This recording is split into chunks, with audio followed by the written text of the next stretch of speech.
The issue which has been swept down the centuries, and which will have to be fought sooner or later, is the people versus the banks. Lord Acton. The Financial Times recently announced a merger between the Rothschild and Rockefeller banking dynasties.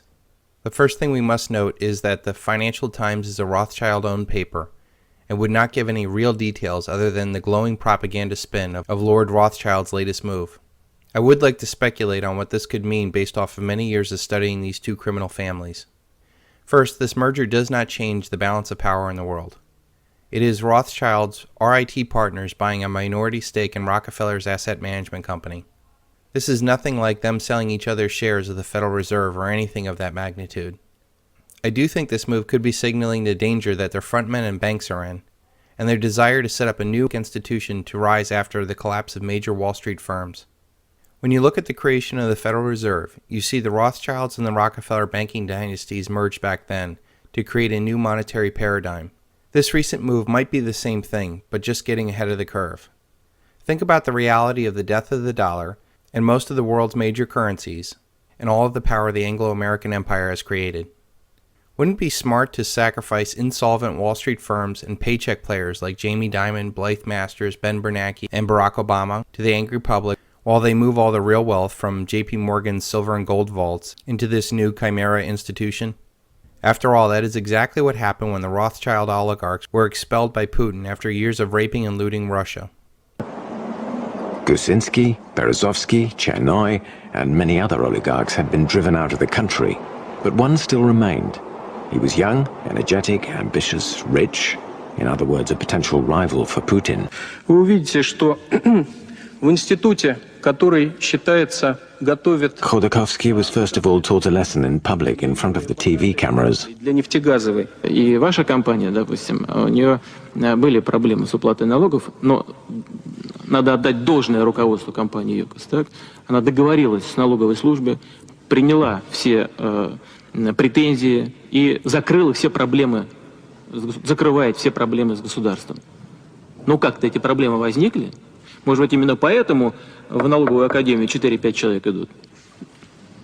Понимаете? Вот поэтому я возвращаю вам вашу шайбу. Off camera, he was advised to leave the country, but when he refused, he was arrested. The arrest was conducted as if he were a dangerous terrorist, and he was thrown into prison. The whole performance served as a warning to the entire country. When Putin arrested the chief oligarch, Mikhail Khodorkovsky, it was later disclosed to Putin that all of Mikhail's shares were transferred to Jacob Rothschild in London, beyond Putin's reach. The Rothschild frontman was sacrificed to rot in jail, and the real assets were transferred to the Rothschild godfather in London. This new Rothschild-Rockefeller merger came out of David Rockefeller's move to introduce Lord Rothschild with the head of the Rockefeller Asset Management, Reuben Jeffrey. Our community should spend more time on guys like Reuben Jeffrey because they are higher up on the food chain than people like Blythe or Jamie Dimon. He's a life member of the Council on Foreign Relations. In 1992, he was a partner of Goldman Sachs. He was an early supporter of Bush's 2000 presidential campaign. After 9/11, Bush appointed Jeffrey to be a special advisor to the Lower Manhattan development. In 2003, he moved to become a special advisor to the Coalition Provisional Authority in Iraq and the Pentagon.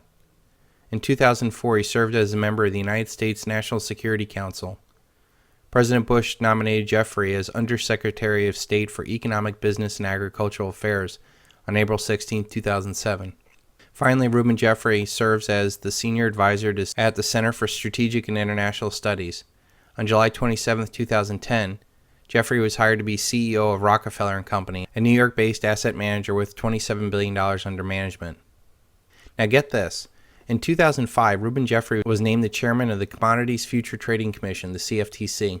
This alone makes me wonder if they really know what's going to happen with this Ponzi paradigm and how important gold and silver are going to be in the establishment of power in the next paradigm.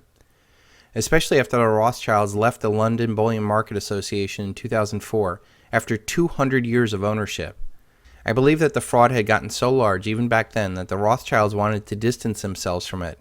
And now we have a Rockefeller man that has intimate knowledge of the fraud at the CFTC and the COMEX. The time to buy is when there's blood on the streets. Baron Rothschild.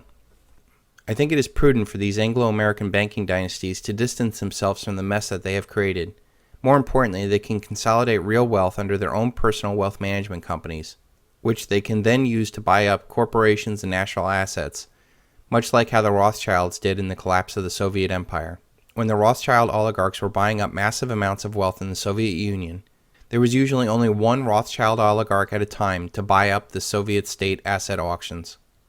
The Rockefellers would not only provide capital, but an extensive network of insiders to facilitate and limit any competitors from challenging their rock-bottom offers after the collapse. I believe that around the same time the Anglo-American powers will set about creating a war to challenge the rising power of the BRICS nations, to drive the masses back under their protective shield and establish a new monetary order. The Financial Times article finishes with a further consolidation of the once divided Rothschild dynasty, with the healing of the rift between Jacob Rothschild and his cousin Evelyn de Rothschild. Lord Rothschild's reorganization highlights the fact that in today's world, a banking group cannot afford to operate as a network of sporadically aligned regional fiefs. To improve the performance of the group, we need to bring it under one umbrella, one person said close to the family. David René de Rothschild is in control of the French fortune. They are currently merging with the British operation under one unit. There is also an effort to bring the Swiss-based Rothschild, Edmund de Rothschild Group, headed up by Benjamin de Rothschild, into the consolidation process. In another article I dug up on the Financial Times, there is a hint that they are preparing much like we are to get ahead of this inevitable crisis. The Rothschild Group has seen its assets under management decline in the first half of the financial year, which started in April, which Lord Rothschild described as some of the most torrid markets in my lifetime. He went on to say, "The latest results keep us ahead of the game, but it is the game itself which is unpleasant and which we are determined to address," he said in November of last year. When the Rothschilds become determined to do something about the game, people better get ready for the board to be flipped and a fight to break out.